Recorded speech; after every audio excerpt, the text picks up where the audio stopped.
আসসালামু আলাইকুম।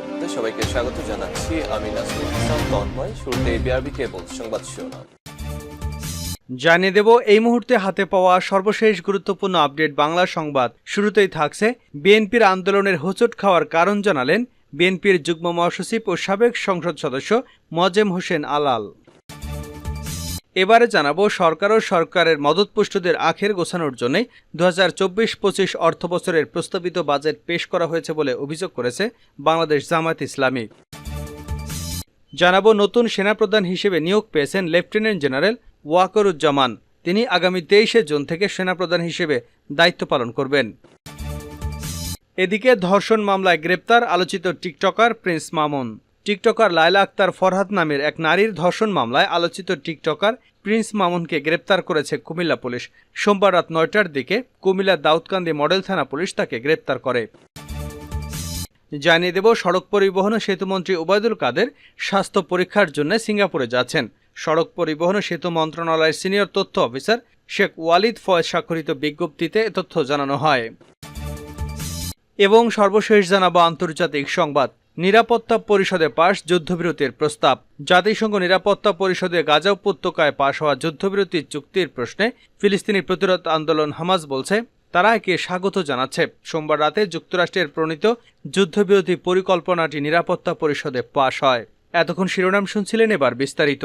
প্রিয় দর্শক, আপনি যদি এই চ্যানেলে নতুন হয়ে থাকেন, ভিডিওটি দেখতে দেখতে চ্যানেলটি সাবস্ক্রাইব করে আমাদের সঙ্গেই থাকুন। আর এই ভিডিও সম্পর্কে আপনি আপনার মূল্যবান মতামতটি কমেন্ট বক্সে জানিয়ে দিন। আর হ্যাঁ প্রিয় দর্শক, জানিয়ে দিন ভিডিওটি কোথা থেকে দেখছেন। বিএনপির আন্দোলনের হোঁচট খাওয়ার কারণ জানালেন আলাল। বিএনপির যুগ্ম মহাসচিব ও সাবেক সংসদ সদস্য সৈয়দ মোয়াজ্জেম হোসেন আলাল বলেছেন, রাজপথের আন্দোলন নিয়ে বিজয় আসে, কিন্তু এর জন্য অনুঘটক থাকতে হয়। বাংলাদেশে সেই অনুঘটক এই মুহূর্তে অনুপস্থিত। কারণ অনুঘটকের দায়িত্ব পালন করতে হয় আদালত, না হয় সিভিল অফিসার যারা সচিবালয়ের, না হয় করে উত্তরপাড়ার আমাদের ভাইরা, না হয় করে সাংবিধানিক প্রতিষ্ঠান। কিন্তু গত 15 বছর অত্যন্ত সফলতার সঙ্গে এই সাংবিধানিক প্রতিষ্ঠানগুলোকে শেখ হাসিনা দলীয় প্রতিষ্ঠানে পরিণত করতে সক্ষম হয়েছেন। এ কারণে আন্দোলনে বিজয়ের দ্বারপ্রান্তে পৌঁছেও কিন্তু আমাদের হোঁচট খেতে হয়েছে। কারণটা সবার বোঝার চেষ্টা করতে হবে। দুপুরে রাজধানীর জাতীয় প্রেস ক্লাবে আব্দুস সালাম মিলনায়তনে এক সভায় প্রধান অতিথির বক্তব্যে তিনি এসব কথা বলেন। বিএনপির প্রতিষ্ঠাতা সাবেক রাষ্ট্রপতি জিয়াউর রহমানের 43তম মৃত্যুবার্ষিকী উপলক্ষে মৎস্য খাতে শহীদ জিয়ার অবদান শীর্ষকে আলোচনা সভার আয়োজন করে জাতীয়তাবাদী মৎস্যজীবী দল। এতে প্রধান অতিথির বক্তব্য দেন বিএনপির স্থায়ী কমিটির সদস্য সেলিমা রহমান। বিশেষ অতিথির বক্তব্যে মোয়াজ্জেম হোসেন আলাল বলেন, বিএনপি চেয়ারপারসন বেগম খালেদা জিয়া ও ভারপ্রাপ্ত চেয়ারম্যান তারেক রহমানের উপর আক্রমণ না আসলে অসন্তুষ্ট হওয়া উচিত, আক্রমণ আসলে সন্তুষ্ট হওয়া উচিত। কারণ যে গাছে কোনো ফল নেই সে গাছে কেউ ঢিল মারে না, আর যে গাছ বেশি বড় ও গাছটাই কিন্তু ঝড় বাতাস লাগে, ঠান্ডা সবচেয়ে বেশি। বিএনপি হচ্ছে একটা ফলবান গাছ, ফল দিয়ে আসছে, যাচ্ছে এবং ভবিষ্যতেও যাবে। এ গাছের উপর যদি আক্রমণ না করে তাহলে আওয়ামী লীগকে মনে রাখবে কে? তিনি বলেন, আওয়ামী লীগের নামে যে আরেকটা দল আছে সেটা মনে রাখবে কে? এজন্য আমাদের সমালোচনা যত বেশি হবে আমরা যেন আনন্দিত হই এবং সেগুলো তথ্যভিত্তিক উত্তর দেওয়ার চেষ্টা করি, দলিল ভিত্তিক উত্তর দেওয়ার চেষ্টা করি। এটাই হচ্ছে এই মুহূর্তে মূল কাজ, এটাই হচ্ছে আন্দোলন। সরকারের মদতপুষ্টদের আখের গোছানোর বাজেট জামাত। সরকার এবং সরকারের মদতপুষ্টদের আখের গোছানোর জন্য 2024-25 অর্থবছরের প্রস্তাবিত বাজেট পেশ করা হয়েছে বলে অভিযোগ করেছে বাংলাদেশ জামায়াত ইসলামী। দলটি বলছে এ বাজেট জনগণের কল্যাণের জন্য উপস্থাপন করা হয়নি। অর্থমন্ত্রী 6 জুন জাতীয় সংসদে সুখী সমৃদ্ধ উন্নত স্মার্ট বাংলাদেশ বিনির্মাণের অঙ্গীকার শীর্ষক বাজেটে বক্তব্য তথ্যোপাত্য পেশ করে যেসব আশার বাণী শুনেছেন তার সঙ্গে বাস্তবতার কোনো মিল নেই। তিনি সুখী সমৃদ্ধ বলতে যে বাংলাদেশের কথা বলছেন তা সম্পূর্ণ কাল্পনিক।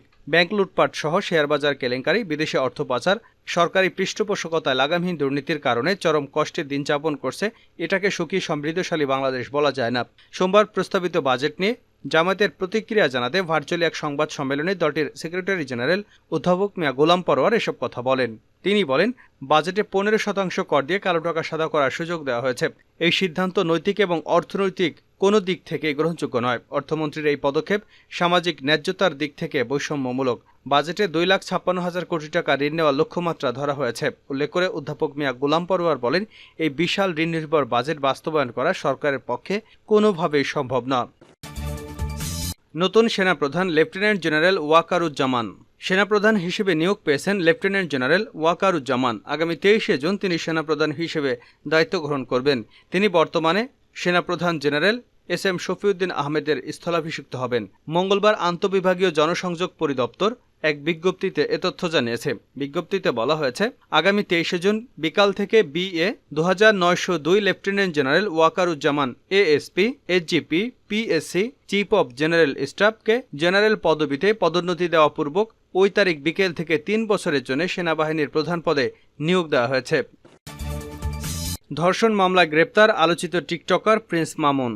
টিকটকার লায়লা আক্তার ফরহাদ 48 নামের এক নারীর ধর্ষণ মামলায় আলোচিত টিকটকার প্রিন্স মামুন 25কে গ্রেপ্তার করেছে পুলিশ। সোমবার রাত 9:30টার দিকে কুমিল্লার দাউদকান্দি মডেল থানা পুলিশ তাকে গ্রেপ্তার করে। রাত 12:30টার দিকে বিষয়টি নিশ্চিত করেছেন থানার ভারপ্রাপ্ত কর্মকর্তা মোহাম্মদ মুজাম্মেল হক। তিনি বলেন, মামুনের বিরুদ্ধে ঢাকা মহানগর পুলিশের ক্যান্টনমেন্ট থানার একটি ধর্ষণ মামলা আছে। সেই মামলায় তাকে গ্রেপ্তারের জন্য ও থানা থেকে একটি রিকুইজিশন পাঠানো হয়। মামুন চট্টগ্রাম থেকে ঢাকায় ফিরছেন এমন তথ্য পেয়ে দাউদকান্দি টোল প্লাজায় গাড়ি তল্লাশি করে তাকে গ্রেপ্তার করা হয়। রাত 10:15টার দিকে তাকে ক্যান্টনমেন্ট থানা পুলিশের কাছে হস্তান্তর করা হয়। এর আগে রোববার বিয়ের প্রলোভনে ধর্ষণের অভিযোগে প্রিন্স মামুনের বিরুদ্ধে রাজধানীর ক্যান্টনমেন্ট থানায় একটি মামলা করেন লায়লা। অভিযোগে উল্লেখ করা হয়, মামলার বিবাদে আব্দুল আল মামুন ওরফে প্রিন্স মামুনের সঙ্গে 3 বছর আগে সামাজিক যোগাযোগ মাধ্যম ফেসবুকে আমার পরিচয় হয়। পরিচয়ের এক পর্যায়ে মামুন তাকে বিয়ের আশ্বাস দিয়ে প্রেমের সম্পর্ক স্থাপন করে। মামুন তাকে বিয়ে করবেন বলে জানান। তার কথা সরল মনে বিশ্বাস করে তাকে বাসায় থাকার অনুমতি দেওয়া হয়।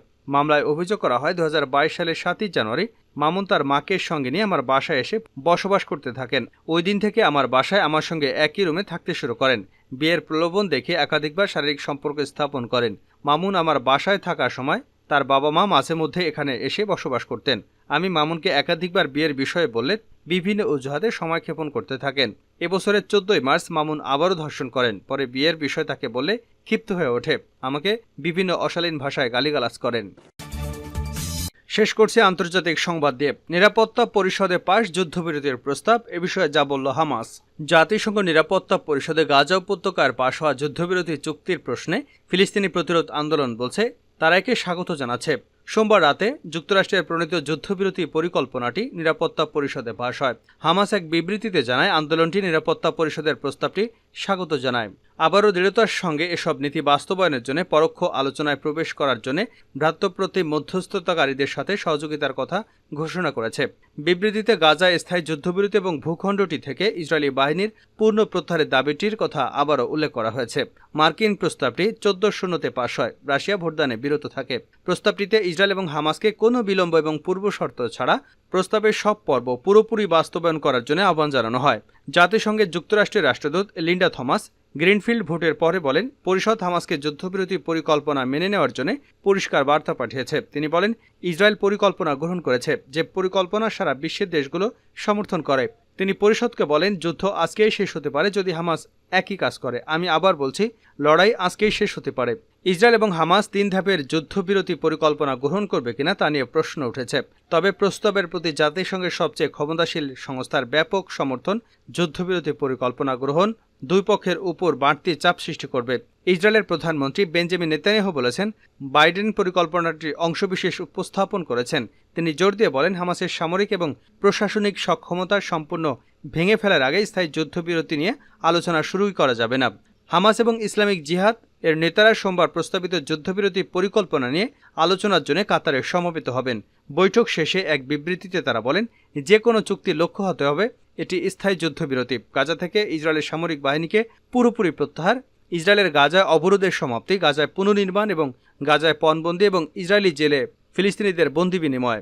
জাতিসংঘে আল জাজিরার রাষ্ট্রদূত আমার বেঞ্জামা, যিনি নিরাপত্তা পরিষদে আরব অঞ্চলের প্রতিনিধি, ভোটের পর বলেন, এই রেজলিউশন তাৎক্ষণিক এবং স্থায়ী যুদ্ধবিরতির লক্ষ্যে অগ্রগতি। তিনি বলেন, এই প্রস্তাব ফিলিস্তিনিদের জন্য আশার আলো দেখাচ্ছে, কারণ এর বিকল্প হচ্ছে ফিলিস্তিনি জনগণের উপর চলমান হত্যাযজ্ঞ এবং দুর্ভোগ। আমরা এই রেজলিউশনের পক্ষে ভোট দিয়েছি কূটনৈতিক একটি সুবিধা দেওয়ার জন্য, যাতে ফিলিস্তিনি জনগণের বিরুদ্ধে আগ্রাসন বন্ধের লক্ষ্যে চুক্তিতে পৌঁছানো যায়।